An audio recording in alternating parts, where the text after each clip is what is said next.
رمضان رمضان رمضان رمضان.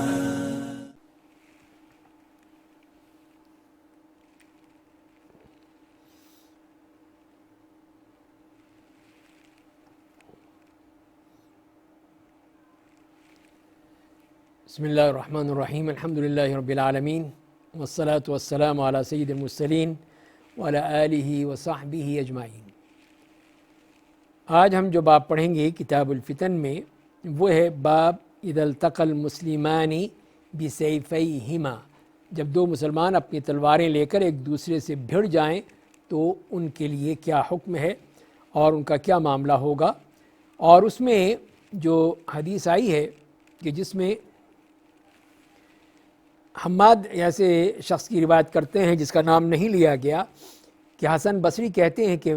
میں نکلا خرجت بسلاحی لیالی الفتنہ، کہ جب فتنے کی راتیں تھیں، فتنے کا معاملہ تھا تو میں اپنا ہتھیار لے کر نکلا تو ابو بکرہ رضی اللہ تعالیٰ عنہ مجھے ملے. کہا کہ کہاں کا ارادہ ہے، کہاں جا رہے ہو؟ تو میں نے کہا کہ میں ابن عم رسول اللہ صلی اللہ علیہ وسلم کی مدد کے لیے نکلا ہوں، یعنی حضرت علی کی مدد کے لیے جا رہا ہوں. تو انہوں نے فرمایا کہ قال رسول اللہ صلی اللہ علیہ وسلم اذا تواجه المسلمان بسيفيهما فكلاهما من اهل النار قيل فهذا القاتل فما بال المقتول قال انه اراد قتل صاحبه. قال حماد بن زيد فذكرت هذا الحديث لأيوب ويونس بن عبيد وأنا أريد أن يحدثاني به فقال إنما روى هذا الحديث الحسن عن الأحنف بن قيس عن أبي بكرة. قال حدثنا سليمان قال حدثنا حماد بهذا وقال مؤمل حدثنا حماد بن زيد قال حدثنا أيوب ويونس وهشام ومعلى بن زياد عن الحسن عن الأحنف عن أبي بكرة رضي الله عنه عن النبي صلى الله عليه وسلم ورواه معمر عن أيوب ورواه بكار بن عبد العزيز عن أبيه عن أبي بكرة. وقال غندر حدثنا شعبة عن منصور عن ربعي بن حراش عن أبي بكرة عن النبي صلى الله عليه وسلم ولم يرفعه سفيان عن منصور. تو یہاں جو بات ہو رہی ہے جس میں یہ جیسے ذکر کیا کہ امام حسن بصری نے بیان کیا کہ میں ایک مرتبہ باہمی فسادات کے دنوں میں اپنے ہتھیار لگا کر نکلا تو ابو بکرہ رضی اللہ تعالیٰ عنہ سے راستے ملاقات ہو گئی تو انہوں نے پوچھا کہاں کا ارادہ ہے، کہاں جا رہے ہو؟ تو میں نے کہا کہ میں رسول اللہ صلی اللہ علیہ وسلم کے چچا کے بیٹے کی جنگ یعنی جنگ جمل و صفین میں مدد کرنا چاہتا ہوں. انہوں نے کہا کہ لوٹ جاؤ. رسول اکرم سے فرمایا ہے کہ جب دو مسلمان اپنی تلواروں کو لے کر آمنے سامنے مقابلے پر آ جائیں تو دونوں جہنمی ہیں. پوچھا گیا تو قاتل تھا، مقتول نے کیا کیا تھا کہ وہ بھی جہنمی بن گیا؟ فرمایا کہ وہ بھی اپنے مقابل کو قتل کرنے کا ارادہ کیے ہوئے تھا، نیت اس کی بھی یہی تھی. تو حماد ابن زید نے کہا کہ پھر میں نے یہ حدیث ایوب اور یونس ابن عبید سے ذکر کی، میرا مقصد یہ تھا کہ دونوں بھی مجھ سے یہ حدیث بیان کریں. ان دونوں نے کہا کہ اس حدیث کی روایت حسن بصری نے احنف ابن قیس سے کی ہے اور انہیں حضرت ابو بکرہ رضی اللہ تعالیٰ عنہ سے کی ہے. اس کا مطلب یہ ہوا کہ یہ جو قول ہے یہ امام حسن بصری کا نہیں ہے، یہ احنف ابن قیس کہہ رہے ہیں کہ میں پھر نکلا تھا یہ حضرت علی کی مدد کرنے کے لیے. تو یہ اصل چیز ہے جو کہ ہمیں نظر آنی چاہیے. تو بہرحال آگے چلتے ہیں، اس حدیث کو سمجھنے کی کوشش کرتے ہیں کہ جس میں نبی کریم صلی اللہ علیہ وسلم نے یہی فرمایا کہ جب دو مسلمان اپنی تلواروں کو لے کر آپس میں ایک دوسرے کے سامنے کھڑے ہو جاتے ہیں ایک دوسرے کو مارنے کے لیے، قتل و غارت کے لیے، تو دونوں ہی جہنمی ہیں، قاتل بھی اور مقتول بھی. تو جہاں تک کہ قاتل ہے کہ وہ جہنمی ہے وہ تو قرآن کریم نے واضح کر کے بتا دیا ہے کہ وَمَن يَقْتُلْ مُؤْمِنًا مُتَعَمِّدًا فَجَزَاؤُهُ جَهَنَّمُ خَالِدًا فِيهَا وَغَضِبَ اللَّهُ عَلَيْهِ وَلَعَنَهُ وَأَعَدَّ لَهُ عَذَابًا عَظِيمًا. کہ جو بھی کسی مومن کو جان بوجھ کے قتل کرتا ہے تو اس کا بدلہ جہنم ہے ہمیشہ ہمیشہ کے لیے. اللہ کا غصہ ہے اس کے اوپر، اللہ کی لعنت ہے اس کے اوپر اور اس کے لیے عذاب عظیم اللہ تعالیٰ نے تیار کر رکھا ہے.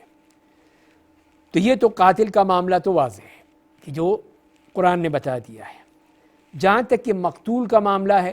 اس کا معاملہ کیا ہے کہ وہ اہل جہنم میں سے ہے، وہ جہنمی ہے۔ تو اسی لیے جو حدیث میں جو بات کہی گئی کہ یہ تو قاتل کا معاملہ ہے، مقتول کیوں، تو اس کو کیوں کہا جا رہا ہے؟ تو فرمایا کہ اس لیے کہ وہ بھی قتل کرنا چاہ رہا تھا، یا وہ بھی اپنے مد مقابل کو قتل کرنے کا درپے تھا۔ تو لہذا پھر یہ جو اس کے اندر حرص موجود تھی، ارادہ موجود تھا، نیت موجود تھی، تو اسی کو نبی کریم صلی اللہ علیہ وسلم نے ہی اس کو جہنم میں داخلے کا سبب بیان کیا ہے، تاکہ وہ اگر موقع مل جاتا تو وہ مار ڈالتا، وہ قتل کر دیتا، لیکن اس کو موقع نہیں ملا، دوسرے کو موقع مل گیا، اس کا وار چل پڑا اور اس نے اپنے مد مقابل کو مار ڈالا۔ تو لہذا یہ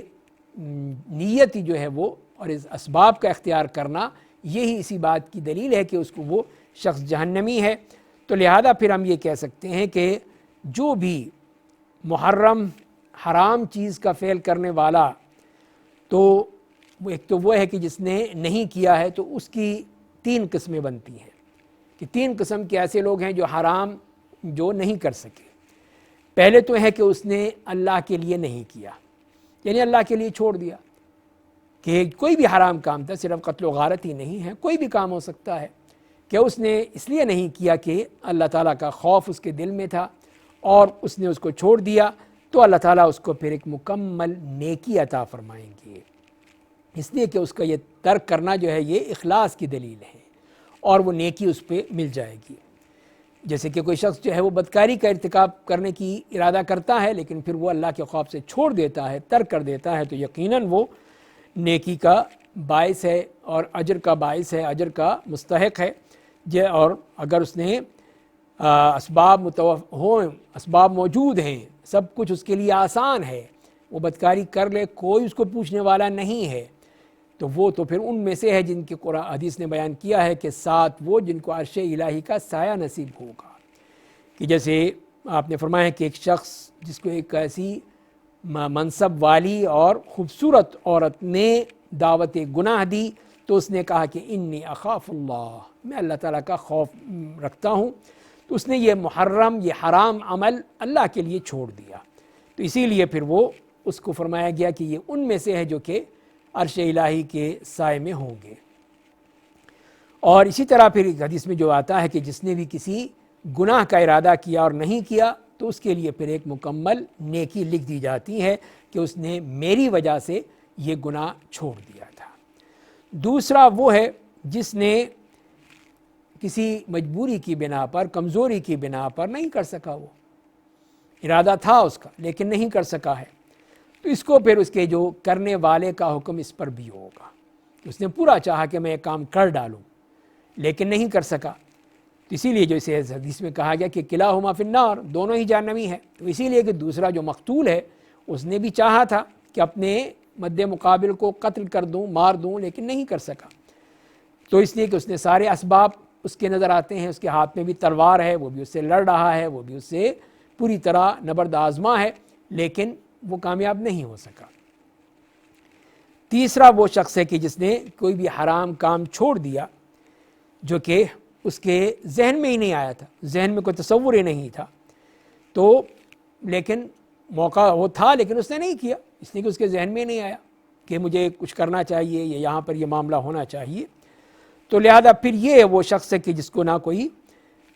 ثواب ہے نہ عذاب ہے، اس لیے کہ اس کے ذہن میں ہی نہیں آیا کوئی بھی ایسا معاملہ، نہ ارادہ کیا اس نے اس کو کرنے کا یا اس کو ترک کرنے کا کوئی بھی نہیں ہے، موقع موجود ہیں لیکن وہ اس معاملے میں بالکل ہی دلچسپی نہیں رکھتا ہے، تو ایسی صورت میں اس کے لیے کسی قسم کا وہ معاملہ نہیں ہے۔ اور ظاہر ہے کہ اللہ تعالیٰ کے ہاں انصاف ہوگا، جیسے قرآن نے کہا ہے کہ وَنَضَعُ الْمَوَازِينَ الْقِسْطَ لِيَوْمِ الْقِيَامَةِ، کہ قیامت کے دن ہم پھر وہ یہی انصاف کے ترازو وہاں پہ نصب کر دیں گے۔ تو ظاہر ہے کہ عادل یہی ہے کہ جس کا کوئی فعل نہیں ہے، نیت نہیں ہے، کہ اس کے لیے کسی قسم کا کوئی معاملہ ہی نہیں ہے، یہی اس کا عادل ہے، انصاف ہے کہ اس نے اس معاملے میں کسی قسم کا کوئی بھی ارادہ کیا ہی نہیں تھا، اور وہ پھر گناہ ہوا ہی نہیں اس سے، نہ اس نے ارادہ کیا نہ اس نے فعل کیا، تو اس لیے پھر وہ بچ گیا، اس پر کسی قسم کی کوئی بھی معاملہ نہیں ہے۔ اور کیا یہ قاتل اور مقتول جو ہیں یہ کافر کہلائیں گے یا کافر ہوں گے؟ تو جواب یہی ہے کہ وہ کافر نہیں ہیں۔ خوارج ان کو کافر کہتے رہیں، لیکن قرآن و حدیث کی روشنی میں ان کو کافر نہیں کہا جا سکتا۔ اسی لیے جیسے کہ اس میں فرمایا گیا ہے قرآن کریم میں کہ یا ایھا الذین آمنوا کتب علیکم القصاص فی القتلی، کہ ایمان والو تم پر قصاص فرض کر دیا گیا ہے مقتولین کے معاملے میں۔ اور اسی میں فرمایا کہ فمن عفی لہ من اخیہ شیء، کہ اگر اس کو معاف کر دیا گیا اس کے بھائی کی طرف سے کوئی چیز، تو یہاں پہ جس نے قتل عمد کیا ہے اس کو مقتول کا بھائی بنا دیا گیا، بھائی کہا گیا کہ وہ اس کا بھائی ہے،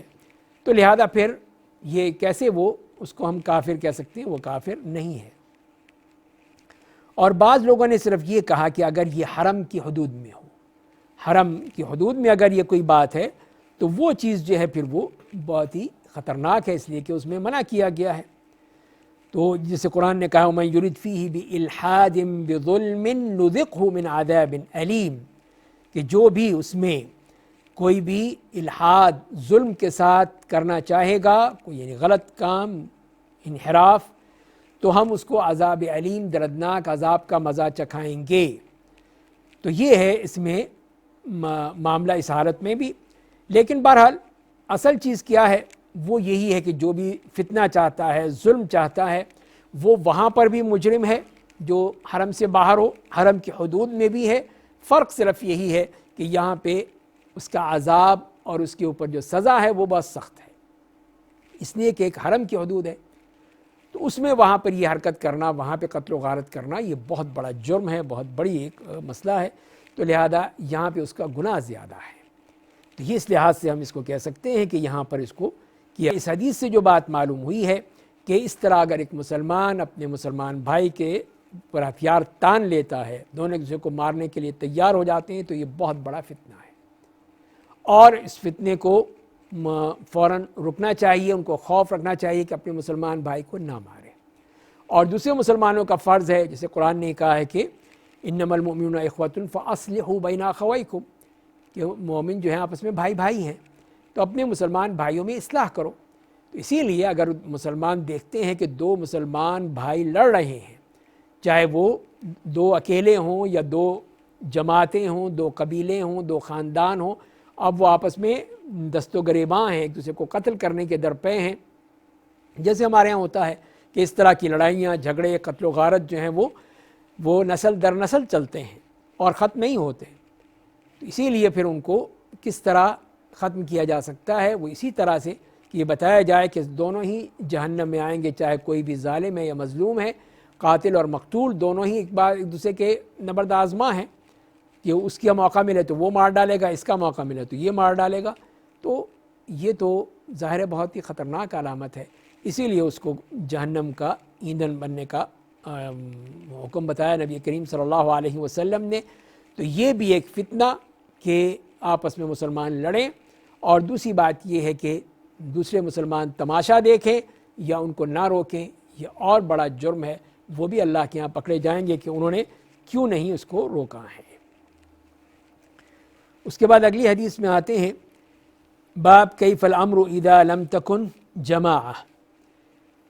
کہ فرمائے جب کسی شخص کی امامت پر اعتماد نہ ہو تو لوگ کیا کریں۔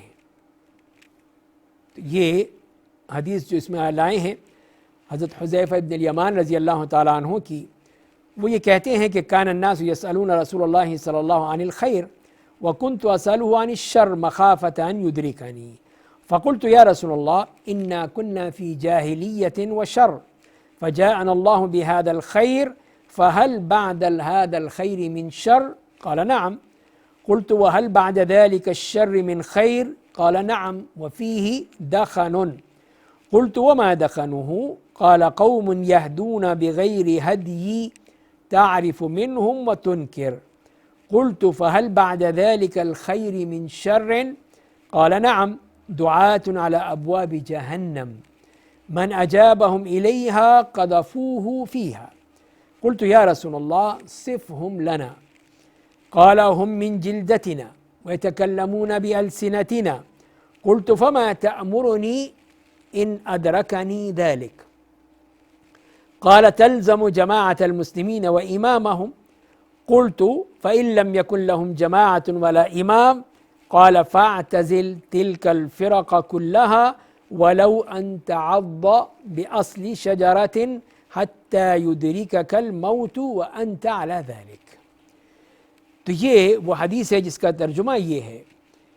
کہ حضرت حذیفہ بن الیمان رضی اللہ تعالیٰ عنہما فرماتے ہیں کہ رسول اللہ صلی اللہ علیہ وسلم سے لوگ خیر کے بارے میں پوچھا کرتے تھے لیکن میں شر کے بارے میں پوچھتا تھا، اس خوف سے کہ کہیں میری زندگی میں ہی شر نہ پیدا ہو جائے. میں نے پوچھا کہ یا رسول اللہ، ہم جاہلیت اور شر کے دور میں تھے، پھر اللہ تعالیٰ نے ہمیں اس خیر سے نوازا، کیا اس خیر کے بعد پھر شر کا زمانہ آئے گا؟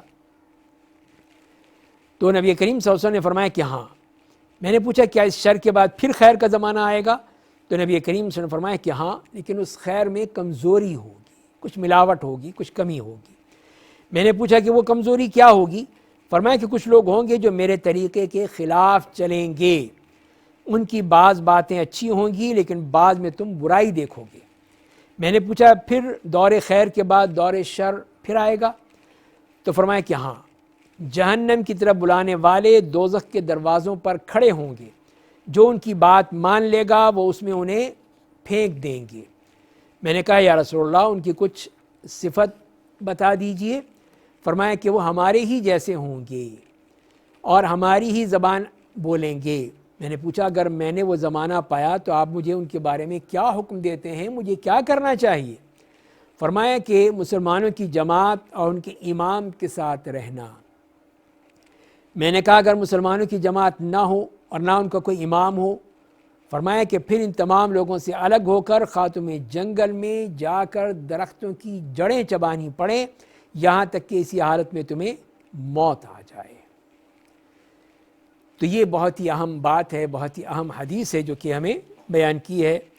حضرت حذیفہ بن الیمان رضی اللہ تعالیٰ عنہ. اور جیسے کہ ہم جانتے ہیں کہ حضرت حذیفہ بن الیمان جو کہ نبی کریم صلی اللہ علیہ وسلم کے صاحب سر تھے،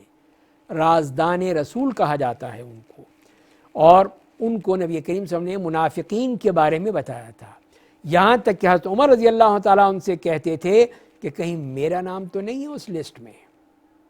دیکھیے کیا معیار سمجھتے تھے وہ، کہ کہیں کوئی منافقی کی علامت تو نہیں آ گئی، کہیں میرا نام تو نہیں آ گیا. تو یہ تو حضرت عمر رضی اللہ تعالیٰ عنہ کا معاملہ ہے کہ وہ اپنے اوپر نفاق سے کتنا ڈرتے تھے. اس لیے کہ ایک مومن کی یہی شان ہوتی ہے کہ وہ اپنے آپ کو نفاق سے بہت ہی ڈرتا ہے، اور منافقی ہوتا ہے جس کو کوئی ڈر نہیں ہوتا، وہ اسی میں اپنے گناہوں میں لگا رہتا ہے. لیکن ایک مومن وہ ہر وقت اسی میں ڈر میں لگا رہتا ہے کہ کہیں میں کسی طرح نفاق کا شکار نہ ہو جاؤں. تو پھر حضرت حذیفہ کا یہ معاملہ کہ کتنی عقل مندی کی بات تھی کہ وہ لوگوں سے لوگ ان کے سامنے خیر کے بارے میں پوچھتے تھے کہ یہ کیا کریں، یہ کیا کریں، اس طرح کریں تو کیا ہوگا کیا ہوگا، لیکن وہ شر کے بارے میں پوچھتے تھے تاکہ اس سے بچ جائیں، کسی قسم کی کوئی بھی ان سے کوئی غلطی نہ ہو جائے. تو اسی لیے پوچھ رہے ہیں کہ ہم جاہلیت اور شر میں تھے پہلے، پھر بعد میں اللہ تعالیٰ نے اسلام دے دیا. تو اس سے یہ معلوم یہی ہوتا ہے کہ انسان اگر اپنے ماضی کے بارے میں عمومی طور پہ بات کرتا ہے تو اس میں کوئی حرج نہیں ہے کہ بتانے کے لیے کہ پہلے کس طرح جاہلیت تھی، کس طرح کے مسائل تھے، پھر ہم اللہ نے ہمیں توفیق دے دی، ہدایت دے دی، ہم مسلمان ہو گئے، دین کی طرف آ گئے، یا ہم نے اسلام دین کو قبول کر لیا. تو یہ اصل چیز جو ہے اس میں کوئی حرج نہیں ہے. اور یہ بتانا بھی اس میں ہے کہ ایک طرح سے ایک اللہ کی نعمت کا احساس ہے، لیکن اس طرح جائز نہیں ہے کہ وہ اپنے بارے میں یہ کہے کہ میں یہ کیا کرتا تھا، میں وہ کیا کرتا تھا، میں اس قسم کی حرکتیں اور وہ، اور اپنے سارے جتنی بھی یہ گناہ ہیں ان کی وہ لوگوں کے سامنے بیان کرتا پھرے، اور پھر کہے کہ اب دیکھو میں سیدھا بن گیا ہوں، میں مسلمان ہو گیا ہوں، میں نے سب کچھ چھوڑ دیا ہے. تو یہ اگر وہ اس طرح فخر اور غرور کے ساتھ کہتا ہے، ایک طرح سے اپنے ذات کو اجاگر کرنے کے لیے کہتا ہے، تو یہ اس میں تو کوئی شک نہیں کہ حرام ہے، ناجائز ہے، نہیں کہنا چاہیے.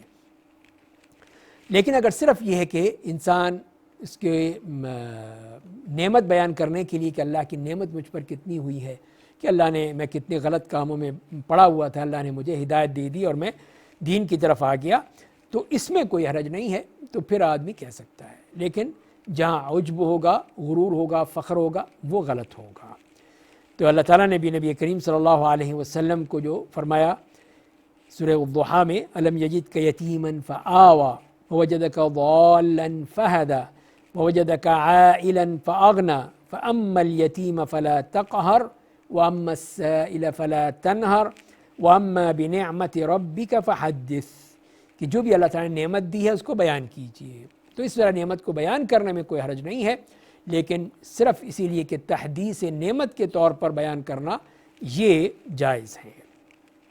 اور اس سے یہ بھی ہو سکتا ہے کہ کوئی اور لوگ بھی اس سے فائدہ اٹھائیں اور وہ اپنے اعمال پہ غور کریں۔ اور اس کے بعد جو انہوں نے کہا کہ پھر ایک اور خیر کے بعد شر آئے گا، لیکن اس میں جو فرمایا کہ اس میں کوئی نہ کوئی کمزوری ہوگی، کمی ہوگی، کوئی گڑبڑ ہوگی، ملاوٹ ہوگی، جس کی وجہ سے وہ خیر جو ہے وہ خالص خیر نہیں ہوگی، اس میں کچھ نہ کچھ گڑبڑ ہوگی۔ تو پوچھتے ہیں کہ پھر وہ کیا ہے وہ گڑبڑ، وہ خرابی کیا ہے؟ تو فرمایا کہ وہ لوگ جو میری سنت پہ عمل نہیں کریں گے، اچھی باتیں بھی ہوں گی، بری باتیں بھی ہوں گی، دونوں طرح ہوں گے، لیکن اس میں یہ میری سنت پہ عمل نہیں ہوگا۔ اس میں معلوم یہ ہو کہ خیر بھی ہے، شر بھی ہے، لیکن شر صرف نہیں ہے، خالص شر نہیں ہے، اس میں خیر پھر بھی موجود ہے۔ اور اس کے بعد اس خیر کے بعد پھر کیا شر آئے گا، اس کے بارے میں پھر آپ نے فرمایا کہ دعات علی ابواب جہنم، جہنم کے دروازوں پہ کھڑے ہو کر بلانے والے، کہ جو بھی اس میں ان کی بات کو مانے گا اس کو اٹھا کے وہ جہنم میں پھینک دیں گے۔ تو یہی شر ہے، اس میں کوئی خیر نہیں ہے۔ پچھلے والوں میں تو خیر تھی تھوڑی سی، لیکن ان میں کوئی خیر کا پہلو ہے ہی نہیں، بلکہ شر ہی شر ہے۔ اس لیے کہ انہوں نے اپنے تک ہی نہیں رکھا اس شر کو، بلکہ دوسروں کو دعوت دے رہے ہیں، آؤ تم بھی اسی میں آ جاؤ۔ جسے آج کل کے اس دور میں ہے کہ کتنے ہی لوگ جو غلط کام کر رہے ہیں، کہیں عورتوں کی فحاشی اور یعنی بے حیائی کے سلسلے میں، اور پھر اس کو دعوت دینا اس کی طرف ہی کہ یہی تو اصل چیز ہے، یہی تو دنیا ہے، یہی تو اصل ترقی ہے، یہی تو اصل ہمارا مقصد ہے، اور اس کی طرف لے جاتے ہیں۔ تو یہی ہیں وہ جہنم کے دروازوں پر کھڑے ہوئے جو لوگوں کو بلا رہے ہیں کہ آؤ آؤ اس طرف۔ اگر کوئی منع بھی کرتا ہے، اس کے خلاف بولتا بھی ہے، تو اس کے دشمن بن جاتے ہیں کہ یہ دیکھو یہ رجعت پسند ہیں، یہ فلاں ہیں، یہ فلاں ہیں، اور پھر ان کی ہر بات کو رد کر دیتے ہیں اور اس کے خلاف بولتے ہیں کہ یہ کتنی کسی کی توہین ہو رہی ہے یا کسی کا حق مارے جا رہے ہیں۔ تو یہ چیز جو ہے وہ کتنی غلط بات ہے۔ تو اسی لیے فرمایا کہ یہ لوگ وہ ہیں جو کہ خود بھی برے اور دوسروں کو بھی اسی برائی کی طرف دعوت دیتے ہیں،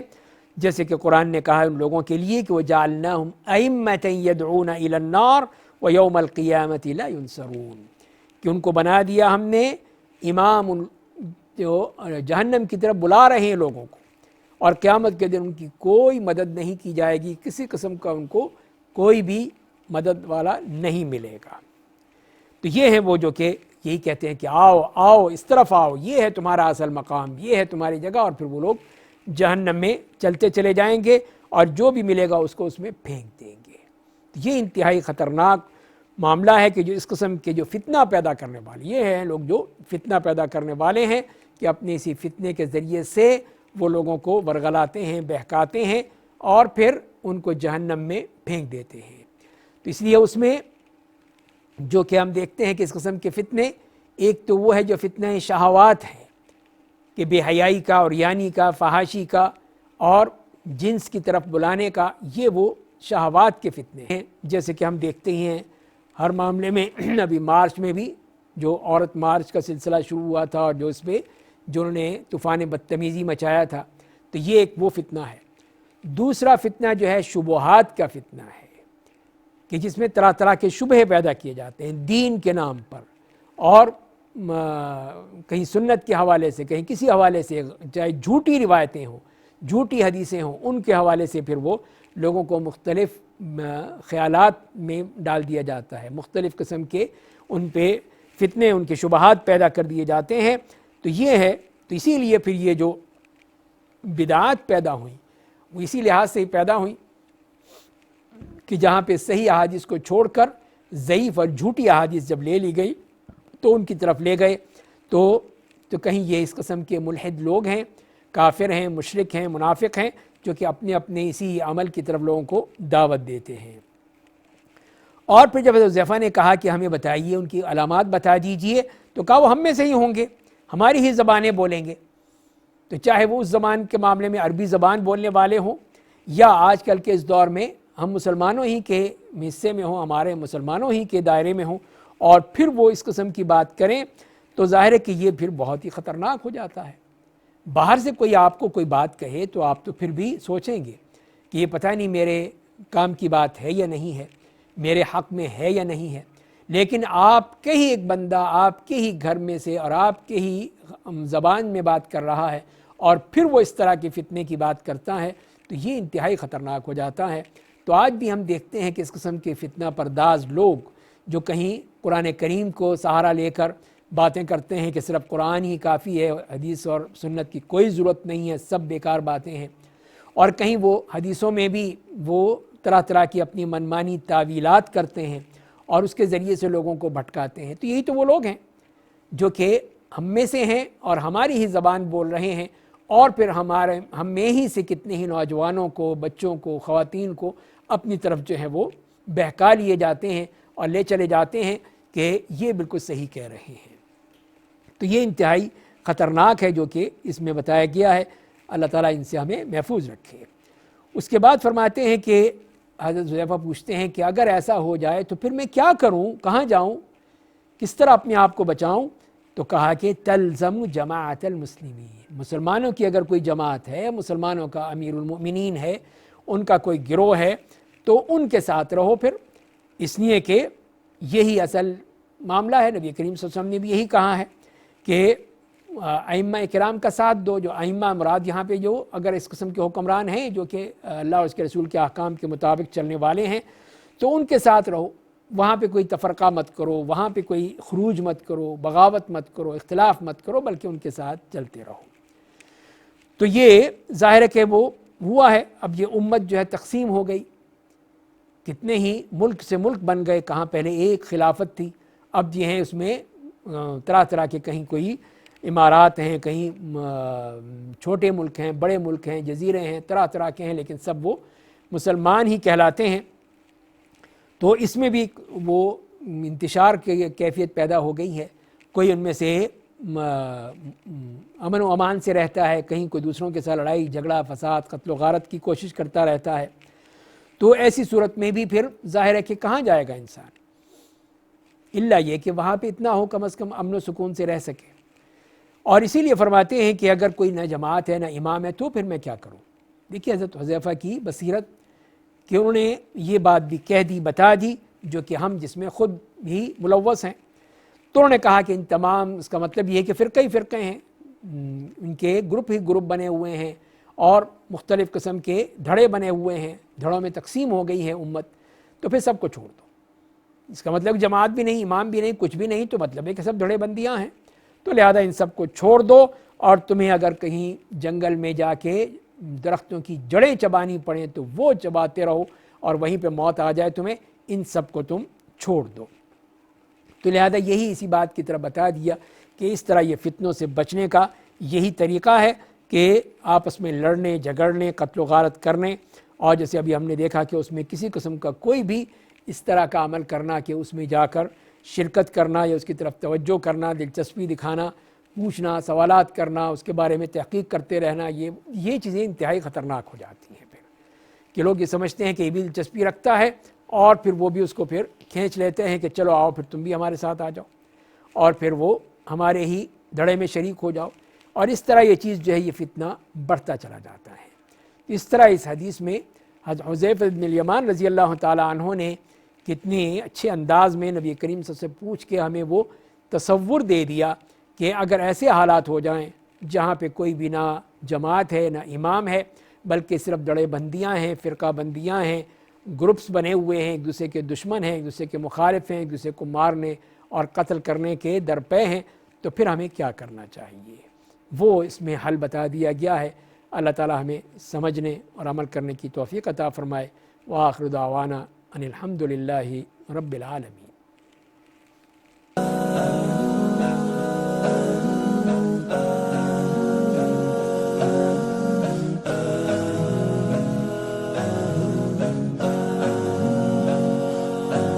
رمضان